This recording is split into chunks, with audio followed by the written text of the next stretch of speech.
Hi, John. How are you? Hey, Irina, how you doing? Things are good here.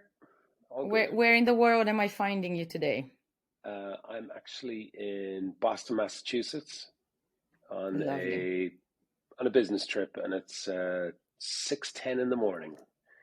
Yes, So yeah, it is 6:10 in the lovely to morning. chat with you. Lovely to chat with you. It's 10 past 1 for me over in Bulgaria. So we're both finding ourselves in different locations from last time. But hello to everyone who's listening to our hybrid chats with John Reardon. We have these every few weeks where we try to bust some myths and clear some misconceptions that appear in media and any other forms of communications about hybrid, about remote, about flexible. We know there's loads out there, and we know it's hard to make sense of it all. So we hope we can help you sift through what's going on. John Reardon is the chairman of Grow Remote. So John, you're in Boston this morning. It's 6 a.m.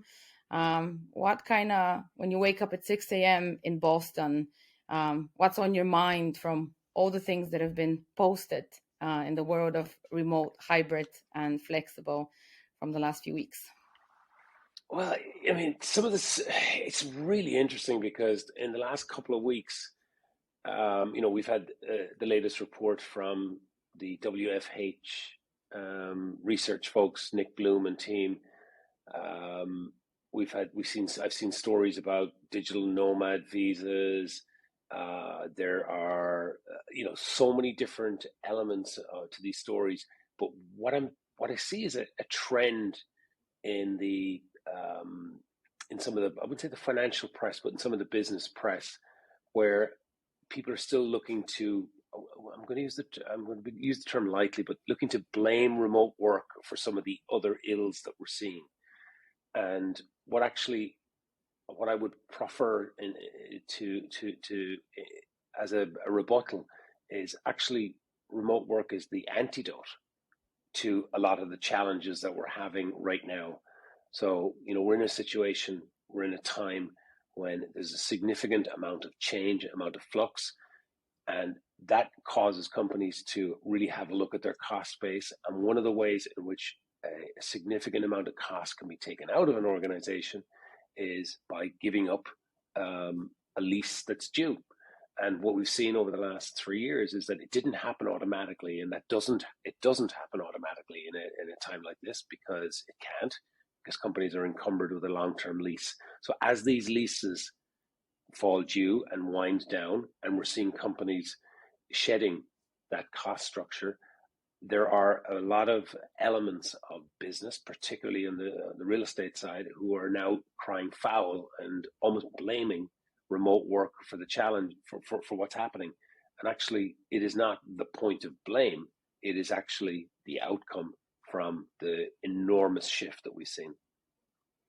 No, completely agree with you. And I think, someone might say, oh, but this is John's opinion, which he's very much entitled to. But, where is the data to back that up? And some of the numbers that came out in the last few weeks that stuck with me on the positive side of things, I think show a different story.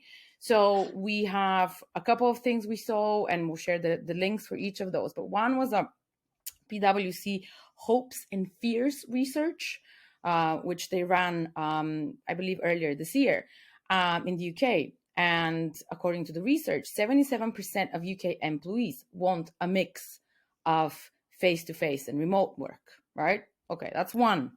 Then another one run by a company called Gensler. They did a workplace research in 2022. I think they've been doing these for the last couple of years. According to them, 65% of millennials, 66% of millennials, and 63% of Gen Zs also would prefer to work remotely than to be assigned a desk somewhere in an Mm-hmm. office. And what gets even more interesting, out of the Gen Zers, 43% want that sort of flexibility where they can mix up remote and in office on a daily basis. So you're not tied to either. Maybe you spend your morning at home and then you go to the office in the afternoon, or vice versa. So we have some data to back. I don't know if you remember, there was this film with Mel Gibson, What Women Want, where he could all of a sudden hear everything that women wanted in their heads. And this is kind of the same. We don't need to guess what employees want. Like, we have these researches done for us. And then from the one that you're talking about, the work from home survey that Nick Bloom does every month, what really stuck with me is that employees on average would choose remote work over an 8% pay increase, with people in tech and finance being on like the 10-11% mark. So clearly we have a bunch of data Yeah. that says people don't want to come back to the office. Well, I'm going to synthesize that in a slightly different way. I mean, all of the data is strongly showing that there is a lot of change happening, and there's a lot of change in the dynamics. But what I think is really the thing that's butting heads at the moment is control, because the employees have had a number of years where they've been able to deliver significant productivity. And even though some people don't read the research and don't look at it, there have been productivity gains, fairly significant productivity gains, and fairly significant lifestyle benefits on top of productivity gains. And and I know this is a generalization, but the general employee base, particularly the younger folk, are saying, I'm not going to give those up. You, the employer, has benefited for the last 3 years from those. We as a collective are not going to give those up. So much so that in Nick Bloom's research, when they tried to ascribe an economic value to it, they were able to get it. And as you just mentioned, they're between 8 and 10% of value. So really, we have this challenge at the moment between control and how employees are valuing it.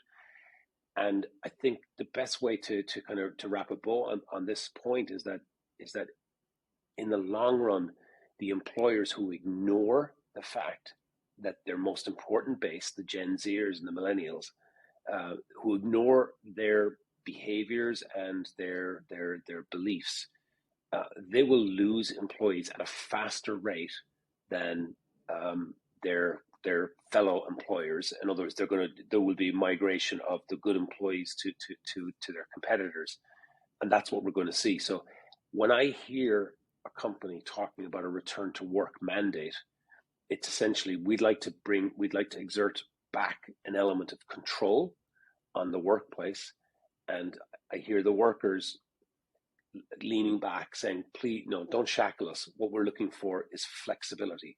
What we're looking for is less constraints on the workplace, not more constraints. So I think what we're seeing is a battle of control.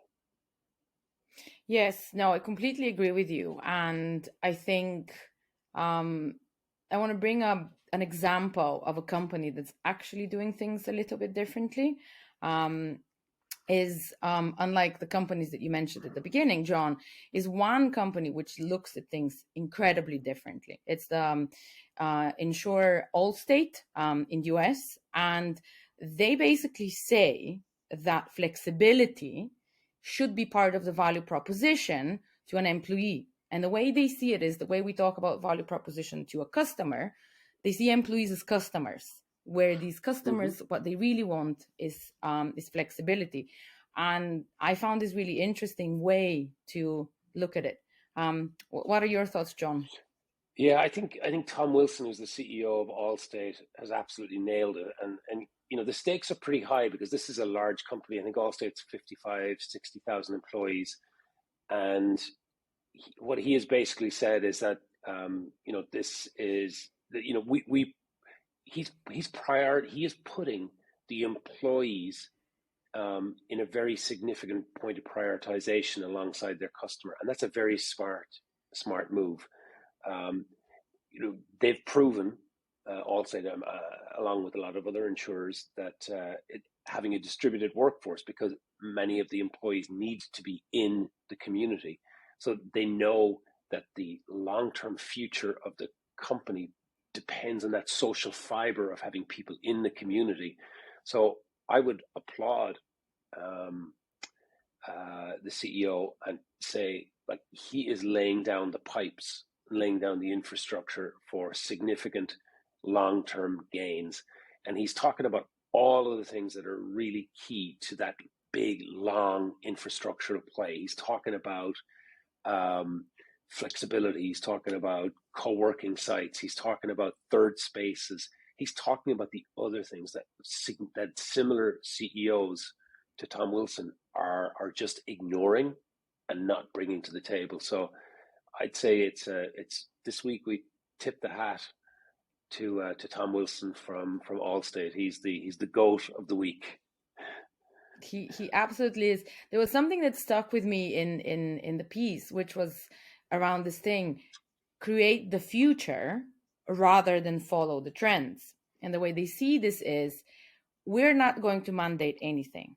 We're simply just going to watch what are people doing. So in a way, Yeah. it's their own kind of research that they're doing with their employees. They're not asking them, they're just simply observing, and based on that making decisions, which it may sound scary to a lot of other CEOs, but I absolutely think this is the way to go. There was one other really interesting comment that he made, and it's a little bit obvious here that I'm going to lean into people whose opinion I actually agree with, but he's backing it up with a lot of data. But the one opinion piece that he threw out there, and it's fairly rare that you'll see this from a CEO. He talked about the fact that commuting is way overrated. Now, you also have to understand that as an insurer, they require people. I suppose a part of the product that they're insuring is the actual commute itself. So Good point. he's being relatively brave, and here you have a CEO doing what is, in my opinion, what a CEO should be doing, which is essentially creating the future and picking a vision as to what the future will be for the company, rather than reaching into the past and saying that is what worked for us back in 2016, and let me try to carry that, let me try to pull it through and drag it into 2023. I think he's done a very good job, and this is one company to keep an eye on to see how they integrate this. And there was a really interesting article in Fortune, which we'll have in the notes. Yeah, no, I agree with you completely. And again, the thing that was very interesting is there were no prescriptions. There's no like, this is what you should do because it's working for us. He's acutely aware of, this is going to work for us alone because this is the company, this is the culture, this is all of these dynamics that you spoke about. And in one of the other things that you shared, there was an interesting article in CNBC around this magic number of 3 days in the office.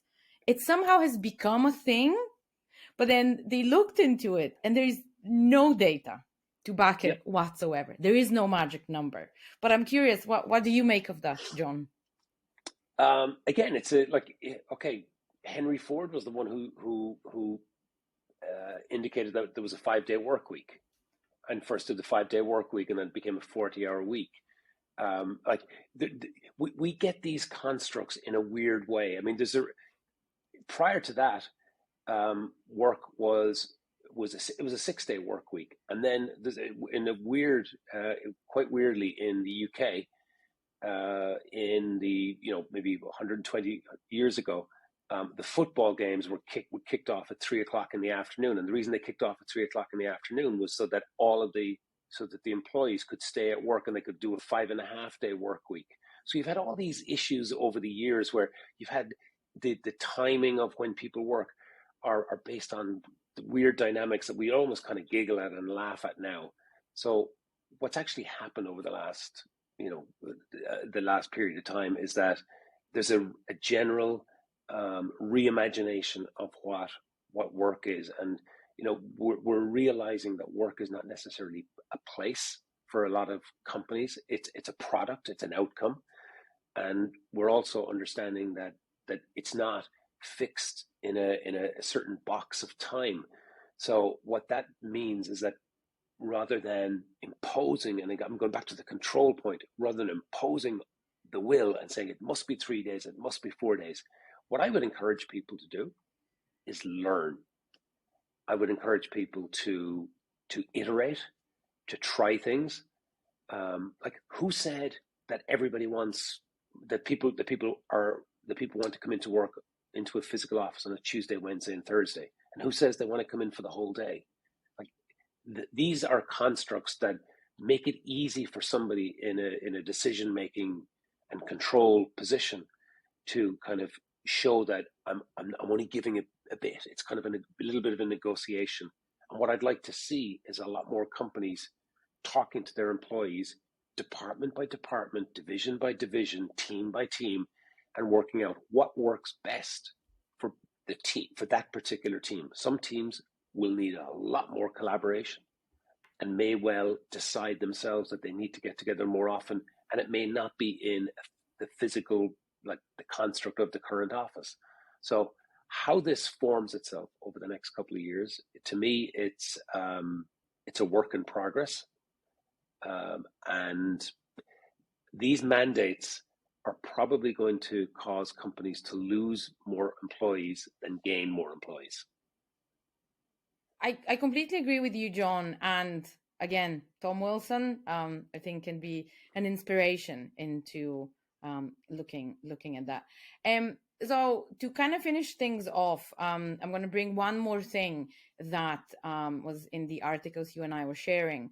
And it's a little bit of a different look on flexibility. It's more from the employment side of things, which I found really interesting and keen to hear your thoughts on. So when we talk about flexibility, oftentimes we talk about the location, as in, is it work from home? Is it the office? Is it hybrid?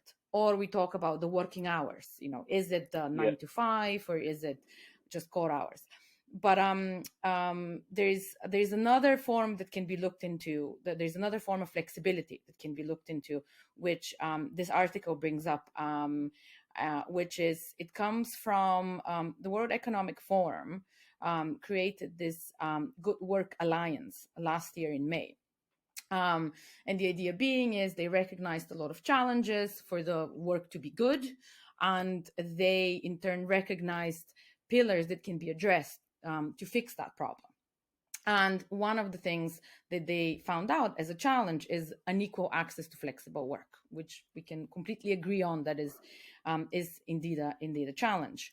And then when the World Economic Forum meeting happened this year in Davos, earlier this year, they published an article showcasing some of the examples from companies that are their alliance members.